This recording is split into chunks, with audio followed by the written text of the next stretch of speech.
I was seething with rage and wanted to make sure she never recovered from this. I fell in love with the destruction I was causing. To this day, a good revenge story gives me a warm, bubbly feeling inside. I believe it comes from this college experience years ago when I got revenge on my cheating girlfriend and it felt good.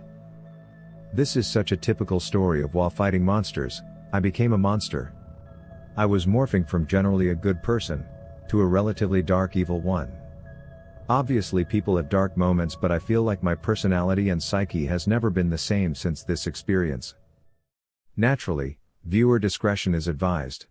These revenge acts might be disturbing to snowflakes. I know I'm not supposed to enjoy it, but I can't deny how satisfying it feels. It's probably one of my favorite feelings in the world, even though I'm ashamed to admit it. So I decided to write my first post about this, because I don't tell the story often. It is so extensive and honestly just makes me look bad. I'm going to try my best to not paint a picture where my ex looks as bad as possible and me as innocent as possible. At the time of this story, I played Division I NCAA basketball at a school, so I traveled a lot, weekly in different cities and states, and my entire life revolved around this. During the events of this story, I was in the early stages of a horrible drug and alcohol habit. Years after this story, I ended up getting sober and joined a program whose name you can find at the front of almost any phone book. I am sure many people reading this are also sober and will understand how we addicts/alcoholics can be. This story is an effort to explain a character defect that manifested from the events in this story that lead me down a very dark path. However, I don't mean this story to come off in a self-pity kind of way.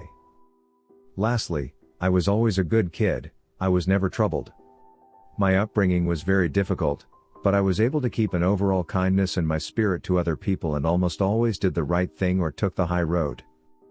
When it came to dating, I knew people cheated in relationships, but at the time of this story I always chalked it up to other people not doing things the way I did. I never really thought it would happen to me. I always thought that because I was a 5-star boyfriend and my amazing choice in women, infidelity would never be a part of my dating journey. I was a naive. I really thought highly of myself and also had a real arrogance like any guy in his early 20s, I guess. I was in my junior year in university. I had been single for about a year after me and my high school girlfriend finally broke up after 3 years. I checked that relationship off as my learning experience, and I now knew what to look for in my next girlfriend. The next woman I chose to have a relationship with I would most likely marry and start my future with. I had my eye on this girl at my school, we will call her Lisa. I saw Lisa around the collegiate athletic facility, the university team's training grounds, and locker rooms. Lisa ran for the track team and was damn good. The various athletic teams often had parties, and I knew that the first one I saw her at, I would introduce myself and try to chat her up a bit and see where it led. Soon enough I see Lisa at one of these parties and we pass each other on the stairs. We make eye contact and she smiled at me. I sparked a conversation with her, and after going back and forth a bit we exchanged numbers. We begin the classic American style of flirting where we constantly just hint things back and forth indirectly. We slowly progress the relationship in this manner for weeks. Sending texts back and forth hinting that we were interested in each other, but also playing it cool to not let the other person know we had a crush on them. At the time, she was on a break with her current boyfriend, who was a popular player on the football team. She ended up leaving him completely to date me. This should have been a red flag obviously, but remember, I had severe hubris. At the time, her leaving him to date me just gave me a superiority complex. I was playing good in sport, and if she was willing to leave this guy for me, then she will never leave me for another guy. Wow, I was a freaking idiot. I can't express how much I was into Lisa. I was addictively attracted to her and had that weird feeling of I can't believe my crush is actually into me too. I really was so drowned and blinded by my crush on her, that I missed so many red flags, but our relationship began progressing really fast. Because of this, I didn't really do a proper inventory on why I liked her so much. Fast forward like 8 months later. We are together officially. Lisa has her own athlete's dorm room, but I was a couple years older than her and was working during the summers, full-time and part-time during school, and had my own apartment near campus, and Lisa was basically living with me. She even would stay there when I was out of town, which was like 3 or 4 days of every week, because we were in season and the team was flying all over the country. Me and Lisa were deeply in love regardless. At the end of the season I had planned 2 massive back-to-back parties. One was for my teammate's birthday at a Friday night and then my birthday on Saturday night. They just happened to be one day after the other and luckily landed on a Friday and Saturday night. Me and Lisa got drunk Friday night and had some unprotected sexy time. Lisa kept a period tracking calendar app on her phone. She was asleep and I drunkenly remembered she always marked down in her calendar when we had unprotected sex, so she knew if she should be worried if she missed her period. She missed her period often because she was an athlete. My inebriated brain thought she should put it in her calendar now, because we would forget the next day since we were so wasted. So I woke her up and said, "Can you put in that calendar that we had unprotected sex?" At this point it was like 5 a.m. and we were that 5 a.m. kinda drunk where you're mostly just tired. She unlocked her phone and opened the app, and before she could even do it, she fell back asleep. So I took the phone while it was still unlocked and proceeded to try and figure out how to put it in her calendar myself. Side note, through our entire relationship, Lisa went through my computer and phone constantly. She was very insecure and always had her suspicions. I didn't care that she was doing this all the time. She never found anything because I never did shady stuff, ever. Again, looking back at this, it's an obvious red flag I missed. Remember, I thought this girl would never cheat on me. So this wasn't one of those stories where I went through her phone looking for something and subsequently finding it. In this case, I was innocently trying to navigate this damn period calendar while I was drunk and I was not suspicious at all. When I looked at the period calendar app on Lisa's phone, I saw all kinds of little markers on different days of each month. Each marker was a different color, so I opened one to see what the color coding meant. I saw that red was obviously symboling her period, and then there was also black markers that showed when she had unprotected sex. This is when my heart sank into my stomach. This freaking calendar was peppered with black markers. It looked like a checkerboard with only a handful of red pieces left and all the freaking black ones. There was black markers on dates that I was in a different city playing basketball. I proceeded to open all of black markers going back for our entire relationship. We did not have unprotected sex very often. Maybe once or twice a month. She had written the names of the guys she had unprotected sex with in the notes section of the black markers. There was a total of 4 guys throughout the entirety of our relationship that she allowed to penetrate her raw. Some months there was almost a dozen of those freaking black markers. Sometimes there were 2 in one day. Looking back on this, I wonder if there were more unlisted men that I didn't see, because she clearly only kept track of the guys and times she had unprotected sex. In almost every story I hear of infidelity, it involves the discovery of text messages, being informed by a friend, or the classic coming home early and catching your partner red-handed. I, on the other hand, discovered a freaking well-documented ledger of almost every time she cheated and had unprotected sex. Amongst the 4 guys I discovered, one of them was her ex that she originally left to date me. Cheating on me with him was a common occurrence. There was some other unknown guy she was also clearly sleeping with regularly. The last 2 fellas looked to be just a one-time thing, but again, like I said, these markers were just the time she had sex without a condom. So who knows what the true story was there. I sobered up real quick. I proceeded to look through Lisa's texts and calls and found nothing. However, at the time Android phones had a folder where you can see deleted texts but not the contents of the messages. She had thousands of deleted texts and calls, but I couldn't see what they said. I did see the numbers and did a quick Facebook search and matched one with her ex in addition to something like half a dozen other random dudes. The worst part was I found 2 of my teammates.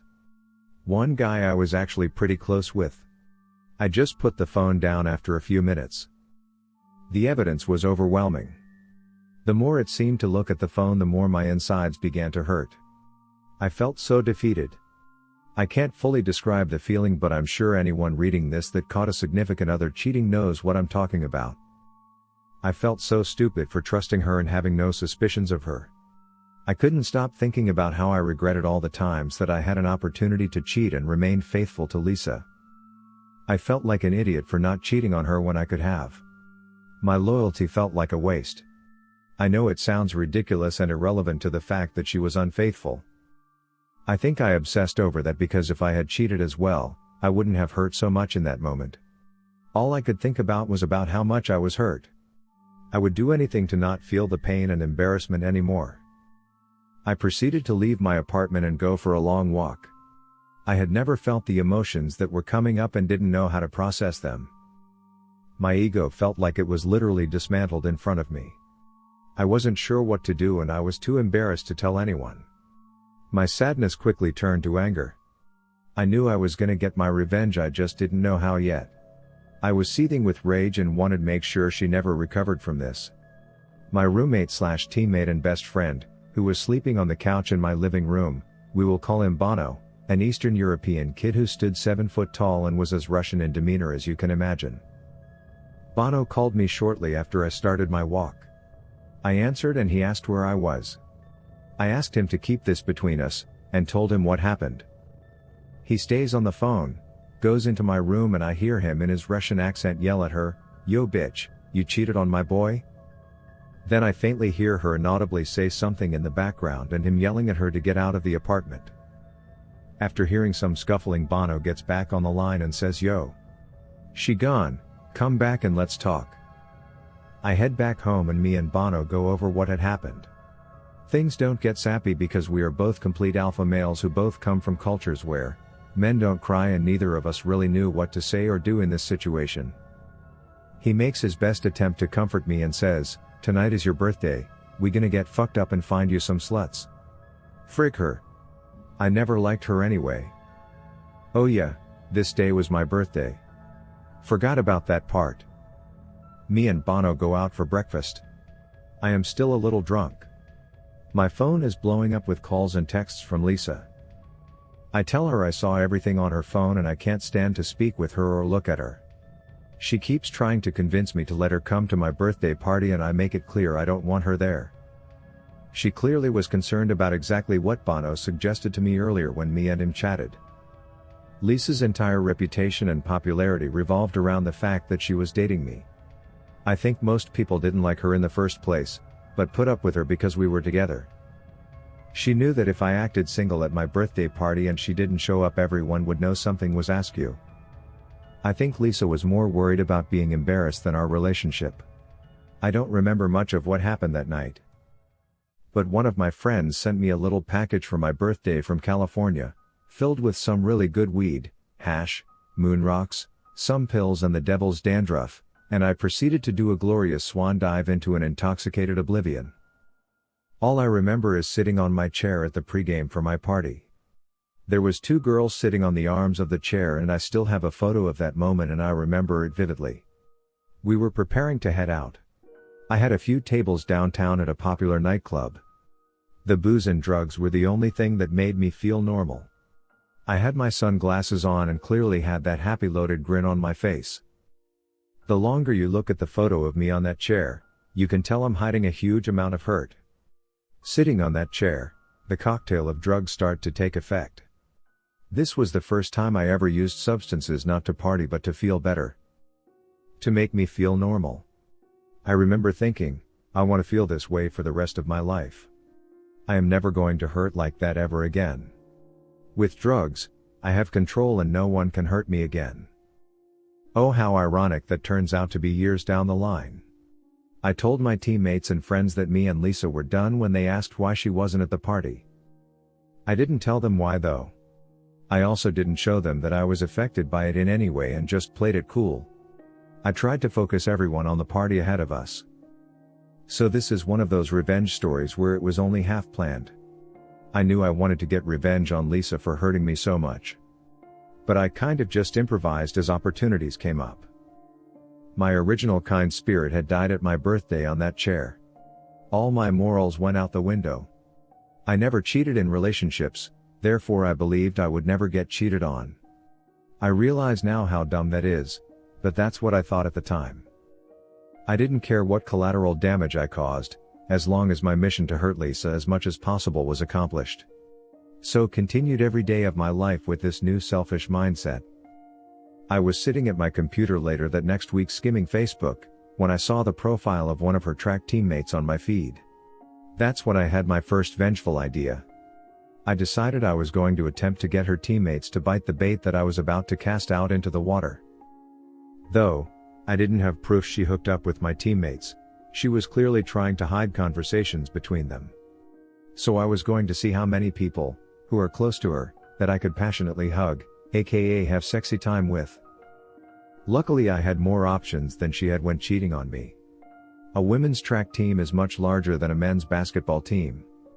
Also much better looking. Lisa's teammate I originally spotted on my Facebook had a boyfriend, but I thought, clearly everyone cheats, let's see if it's true. I proceed to do the little flirty social media dance with her. You know, the one where I like a couple of her photos, she likes a couple of mine back. I shoot her a message and bam. She's at my house in my bed about a week later. I proceed to do something similar to other teammates of hers. All on her 4x4 relay team coincidentally. 2 of the 3 girls I sexy timed had boyfriends and subsequently cheated on them with me, which gave me some real mixed emotions. It stroked my broken ego and also made me bitter and sad. Giving me one of those, women ain't shit, none of them are loyal attitudes. This is such a typical story of while fighting monsters, I became a monster. This actually became my go-to strategy, because it accomplished 2 things in my fricked up mind. It exposed a cheater, but more importantly, if they were willing to cheat on their boyfriends they would A. Be more secretive about it, which meant the drama that would ensue when it came out, would be elevated. B. It made me feel better about Lisa cheating, because it proved it wasn't me that was the problem. It was women that were the problem. I know it's fricked up, but that's what I thought back then. I started to collect something from every girl that I hooked up with, like a bra, a pair of panties, or some jewelry, etc. Not for some creepy reason, but this is important later and was a part of my plan. Sometimes I didn't even have to try. One girl left a pair of very distinguishable shoes. I knew Lisa would know whose shoes they were. They belonged to the girl that Lisa's ex-boyfriend rebounded with after Lisa and him broke up, which highly upset her because it was her friend. Now it would upset her more, because that same girl slept with both of her ex-boyfriends. I especially tried to collect items if it was something that I knew Lisa could distinguish, like a sweater from the women's track team with her teammate's name on it. After some time I had collected a boatload of trophies. After a couple months or so, one of the Lisa's teammates' boyfriends found out about me, his girlfriend, and it started a big beautiful dramatic explosion of series of events with her and her teammates. This led to all of them finding out about one another's promiscuity. The drama was massive. Even their coaches had to get involved, it got so bad. This made me feel so powerful in such an evil yet satisfying way. I fell in love with the destruction I was causing. The most awesome part about all of it was that same week, the athletics PR team had put massive posters of me all over campus promoting the next game. They were everywhere. Some of the posters took up the entire side of buildings. So Lisa and her friends had to see me all over campus, every day, while this drama was erupting all around them. I felt like a triumphant dictator. It was glorious and pathetic at the same time. Their coach even proceeded to have a serious meeting with the compliance department and my team's coaches.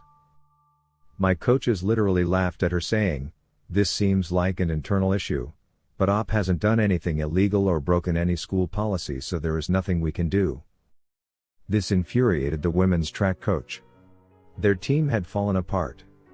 Their national ranking began to plummet. Then Lisa's coach even got in trouble for being caught tearing down some of the smaller posters of me on campus in raging temper tantrum. I loved all of it. I continued to add fuel to the fire. Posting photos of me with girls, smiling, being happy every chance I could on Facebook and Instagram. But under it all, I was bitter. I was so deep into my new mindset I had already forgotten the kind-hearted naive kid I used to be. I hated my old self because I let some girl emasculate me. I was so full of self-pity looking back it's depressing. No one really knew though, because I played the cool guy attitude in front of people. There was even a girl on campus on one of the sports teams, who claimed that she was pregnant with my kid after I pretended to like her the same way I did with all of the other girls on Lisa's team, and soon as we sexy timed I moved on. It's a long story, but it turned out she wasn't pregnant. But the news or press that came from that further dug the knife deeper into Lisa's side. I left a trail of women I deceived and relationships I destroyed. I feel bad now, but at the time I didn't care because they were equally at fault in my eyes, since they were cheating on their boyfriends or sleeping with their friend's ex. Quickly, girls became weary of me.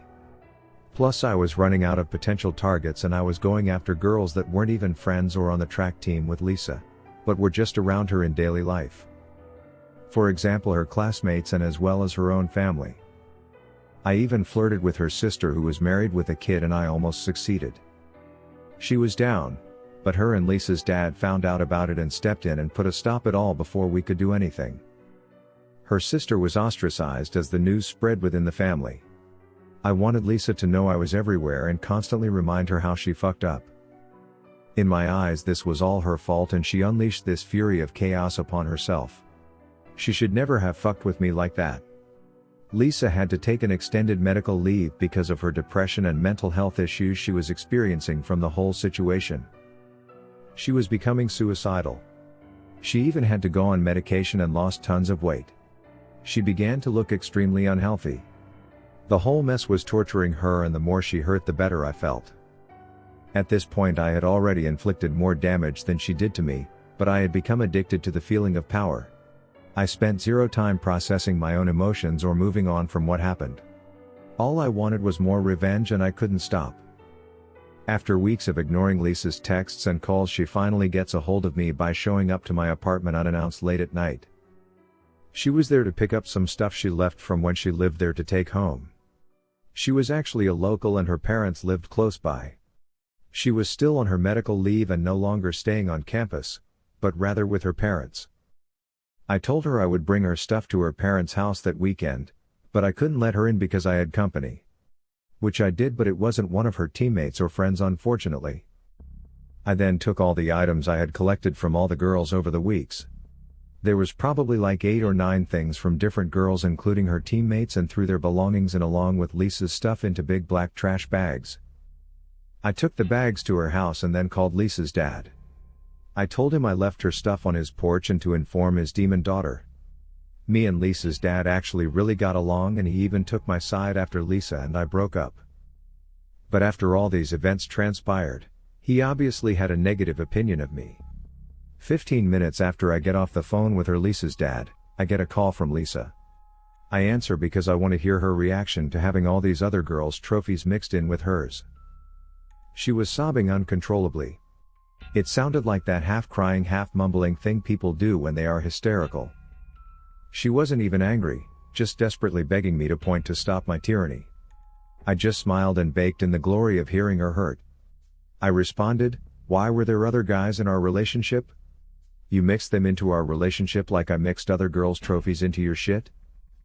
Like a perfect little ironic metaphor. I thought it sounded cool at the time and was real proud of myself. I later found out from one of Lisa's friends, who knew she was cheating on me during our relationship, that Lisa was convinced I was the one cheating on her because I was always out of town. This doesn't make sense, since I was out of town because of basketball, a very legit excuse. Not just randomly on my own accord. You could literally see my schedule on the school's website. I kept in contact with her constantly when I was gone, but obviously when I had practice or team meetings, I couldn't be on my phone. But she didn't have the logic in her brain to figure this out, I guess. I assume it's just an excuse she made to protect her insecurities about the whole fiasco, or to keep face with people who knew she was cheating. Months go by, Lisa comes back to school from her medical leave and we bump into each other at the physical therapy center in our athlete facility building. I see this as yet another opportunity. It had been a while since I did something that hurt her and I was still hungry for more vengeance. I proceed to pretend like I want to rekindle things with her. She is cautious at first but eventually bites after about a week. We start to mend our relationship. We proceed for about a month, but I wouldn't call this a relationship. I forbid her to have any male friends, nor is she allowed to go out and party with her girlfriends. I also need full access to all her accounts and her location at all times. It was more like a hostage situation. It gave me a sense of control. Meanwhile, I'm not being faithful at all. This was my plan all along. Finally, she finds out about me sleeping with a girl in one of her classes and we have a nasty breakup. I told her that she literally knows what it felt like to be me when we last dated. Yet again, I felt triumphant. It was just another chance to hurt her and I did. After this we don't speak for years. I graduate university and move to Central America. She messages me while I'm there about a year after I moved and about 2 years after we last spoke. At this point my life has become that of a real degenerate. I was doing copious amounts of drugs on a daily basis and about 75% of my life was involved in some sort of illegal or nefarious activities. But I still blame her for me becoming the dark soul that I was and taking no responsibility for bitter immoral nature. I hadn't had another relationship since her and always had trouble, because I couldn't trust a woman in any capacity anymore. Even after years had passed, I saw this instance of her messaging me as yet another opportunity to hurt her. We begin to talk as friends and even getting flirty with each other over Facebook Messenger. Mind you, there is literally many countries, states and an ocean between us at this point. I was planning a trip back to my old university to visit some friends. However, I told her different. I explained to her I was moving back to the city for a new job I was just offered. We decide to meet up when I get back and see if there is anything worth saving between us.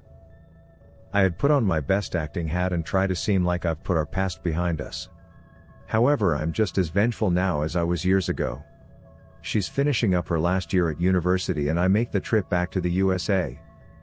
I meet Lisa at a coffee shop when I arrive. We spend the entire night together. From her point of view, it really looks like we had moved past our differences and what happened. We could actually work things out. However, I'm not moving back like I told her. I'm only staying 2 nights. She doesn't know this. After hooking up a few times and spending 2 days together, without mentioning anything to her about me leaving, I pack my things and get back on a plane back to Central America. I blocked her on all my social media and communication outlets. This time I could only fantasize about what happened to her when I disappeared, after she thought I had moved back and supposedly was ready to give our relationship another try. This time, however, it wasn't as satisfying as my previous plots of revenge. My drug habit and lifestyle only got worse every year. 3 years later I was hospitalized and almost died because of my extended drug use. I was never sober a full 24 hours after that day that went through that freaking period calendar. As much pain as I might have caused her with my vengeful life, my new identity that consumed my old one was so tainted with a dark spirit at heart. I think I honestly did more harm to myself with my actions and led me to down the road where I had no morals anymore. Though I spent the entirety of this story telling everyone of how I kept getting revenge at my ex for cheating on me, as satisfying as it was, I wish I would have spent an equal amount of energy healing myself from the incident. If anyone reading this is experiencing the pain that comes with cheating, a good revenge story can bring you some satisfaction, but I hope you don't make the same mistake I did. Rather spend more time healing yourself from the hurt and moving past it. The revenge won't heal you. It will be a separate journey, but could distract you from putting yourself back together. Luckily I got sober and am sober now 4+ years. I even had another girlfriend of 2 years cheat on me before I got sober, but this time I didn't take revenge. I spent my time healing. I changed and only focused on myself, and that was way more satisfying than the revenge I got on Lisa for cheating on me. Now I'm married almost 2 years, to a woman who is sober, and I have a good life. I have a dream job and a dream marriage. Thank you for sticking it out to the end, and for watching Royal A.I. Be sure to subscribe to receive future episodes. This single episode was made with artificial love. Share your thoughts in the comment section and give us some sugar by hitting that like button.